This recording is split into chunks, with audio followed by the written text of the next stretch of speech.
نحمده ونصلي على رسوله الكريم اما بعد سورة آل عمران پارہ نمبر 4 رکو نمبر 15 آیت نمبر 144 خلاصت رکو پس داغین لفظی ترجمہ تسلی دا مومنینو تا مجاہدینو تا حکم دا استقامت دے تعلیم دا دعا دے ذکر دا قبولیت دا دعا صبر کونکو سر رب العالمین من کئی و محبت کئی من او محبت دا حق کسانو سرهم کئی جسوک نیکی کئی اعوذ باللہ من الشیطان الرجیم بسم اللہ الرحمن الرحیم وما محمد الا رسول محمد صلی اللہ علیہ وسلم اللہ ندے چی مرگ بورتا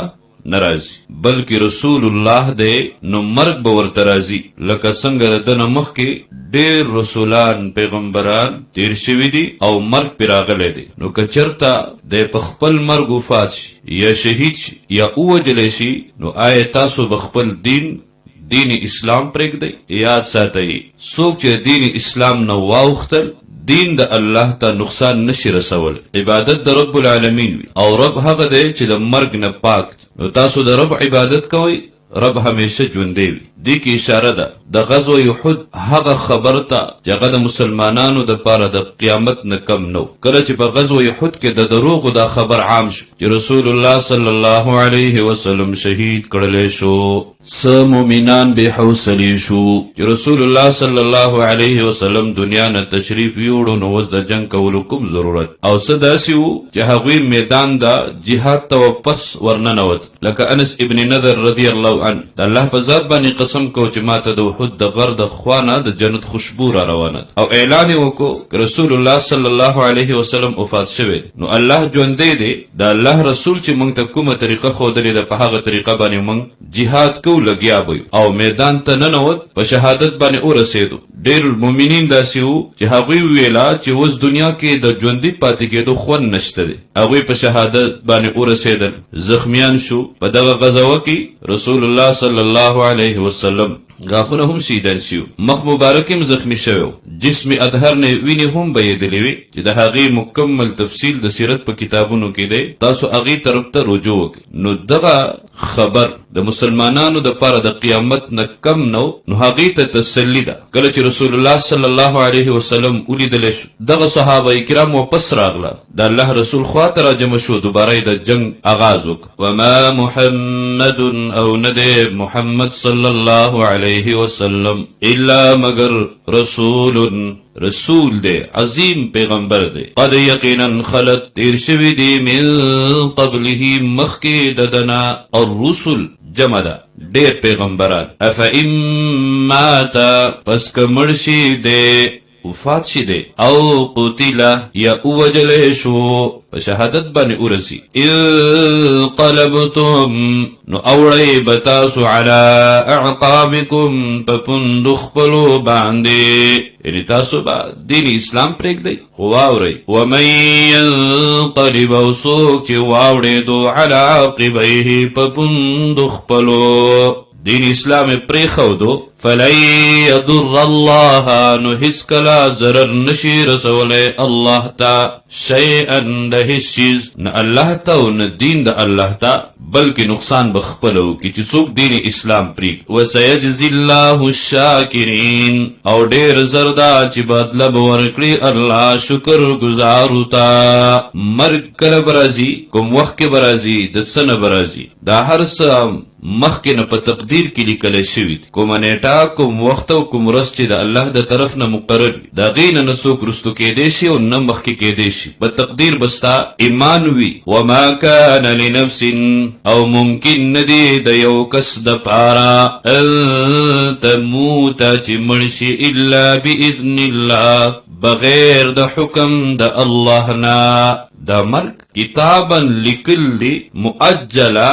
پنیټه سره مخکې نو مقرر شوی دی ومن یرید او څوک چې غواړي ثواب الدنیا بدله د دنیا نؤته نو وربکو منګه هغه ته منها د دینا یعنی د دنیا نه ومن یرید او څوک چې غواړي ثواب الاخرة بدله د آخرت نؤته نو وربکو من هغه ته منها د دینا یعنی آخرت جنت به ورته ورکو وسنجزي الشاکرین او ډیر زر دا بدله به ورکړو موږ شکر گزارو ته. او د جهاد حکم دا صرف دی امت ته نه دی، دغه حکم مخکې امتونو ته هم و، مخکې پیغمبرانو هم جهاد کړی دی او د هغوی سره د هغوی خاص ملګرو مخلصینو ملګرو جهاد کې حصې اخیستي دي، شریکت یې ورسره کړی دی. نو هغوی سستی نه ده اختیار کړې، کمزوري نه ده اختیار کړې. تاسو به هم د جهاد کولو نه سستی او کمزوري نه اختیاروئ بلکې جهاد به کوئ. دې کې ستاسو دپاره فیدې دي. وکأی من نبی او ډېر د پیغمبرانو نه قاتله جنگ کړو معه په ملګرستیا د هغوی کې ربیون کثیر خدای خلقو ډیر د الله والو فما وهنو نخو هغوی همت بیللی او